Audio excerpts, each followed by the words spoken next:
क्रांतिकारी नमो बुद्धाय, जय भीम। स्वागत है आप सबका हमारे चैनल अध्यात्म पावर में। दोस्तों, जैसा कि आप जानते हैं कि भंते बिनाचार्य इस समय अभी भी जेल में हैं और अभी उनकी रिहाई नहीं हुई है और उनकी रिहाई को लेकर लगातार प्रदर्शन हो रहे हैं। यहाँ तक कि बौद्ध भिक्षुओं सहित बहुजन समाज भी मैदान में उतर चुका है। अब आपको बता दें कि भीम आर्मी चीफ यानी नगीना सांसद चंद्रशेखर आज़ाद रावण ने भी मंच के माध्यम से अपनी आवाज़ बुलंद की है माँ बोधि टेम्पल को लेकर और भंते बिनाचार्य की रिहाई को लेकर।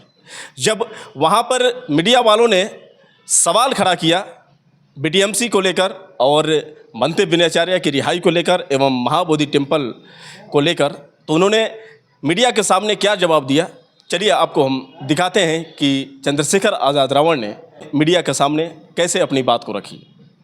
देखो, एक चीज़ आप जान लो, लोकतंत्र में जो लोग लड़ाई नहीं लड़ते हैं, आप लोग एक रात आएंगे उनके अधिकारों को उससे टहलो, उनके अधिकारों को लूटना बहुत आसान होता है। लोकतंत्र में अपने ऊपर अन्याय के खिलाफ आवाज़ उठानी पड़ती है, अपने छिने हुए अधिकारों के खिलाफ संघर्ष करना पड़ता है।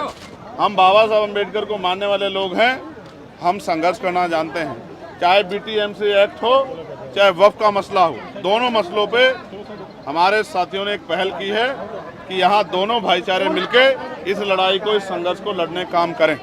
और मेरा विश्वास है आज जो पहल हुई है, आज यहाँ से जो अपील जाएगी वो लोगों तक पहुँचेगी और आने वाले कल में सब लोग एकजुट होकर इस लड़ाई को लड़ेंगे। बीटीएमसी एक्ट जो है वो हमारे लिए सम्मान का विषय है, क्योंकि जिस तरह से हमारे बौद्ध भिक्षुओं को, भंते भाइयों को वहाँ से अन्याय के खिलाफ आवाज़ उठाने पे जेल भेजने का काम किया, ये सरकार ने हमें चैलेंज करने का काम किया है।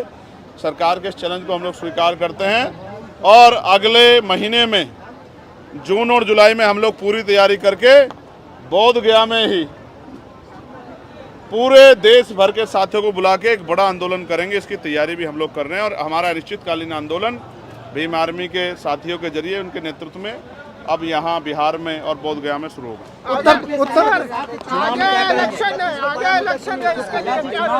एक आदमी एक ही सवाल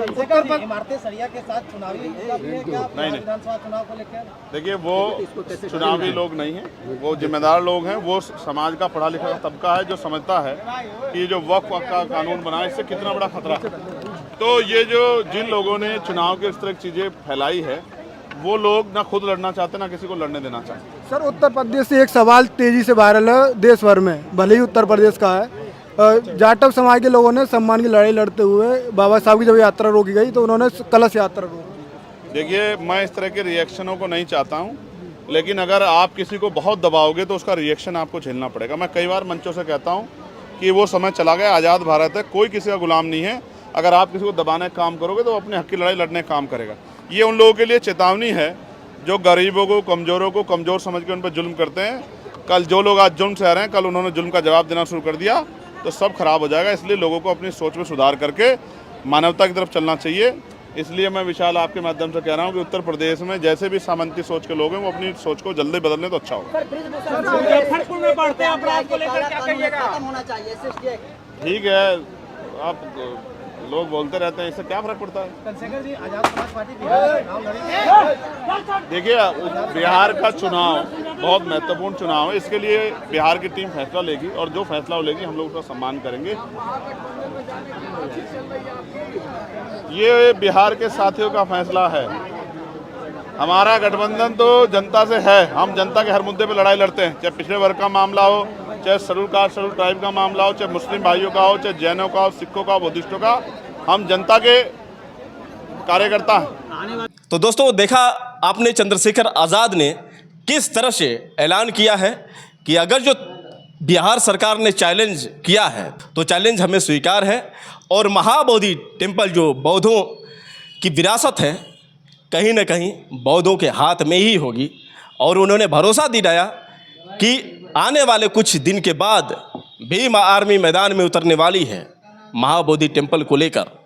और जो बिहार सरकार ने षड्यंत्र किया है भंते बिनाचार्य के ऊपर और जिस तरह से उनको बुरी तरह से फंसाकर जेल में डाला है, उनकी रिहाई को लेकर भी चंद्रशेखर आज़ाद ने आवाज़ उठाई है।